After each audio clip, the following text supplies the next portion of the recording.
الو كابتن ازيك؟ الو يوسف ازيك؟ اه الحمد لله. معلش يا كابتن، كنت عايز اسال حضرتك حاجه كده مستغربها شويه.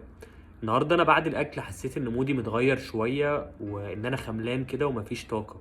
طب قول لي انت اكلت ايه كده النهارده؟ اكلت ايه؟ لازم يعني. طيب بص، انا اكلت مكرونه، اكلت مكرونه كتير كمان، واكلت سكريات، حليت بصراحه، اكلت كنافه وبسبوسه وقطايف بالنوتيلا. بسبوسه وكنافه وقطايف ومكرونه؟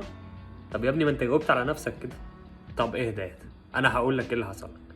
بص، انت اكلت حاجه فيها مؤشر جلايسيمي عالي. ايه الحاجات دي؟ اللي هي زي السكريات وزي الكنافه والبسبوسه والقطايف والمكرونه والكلام ده.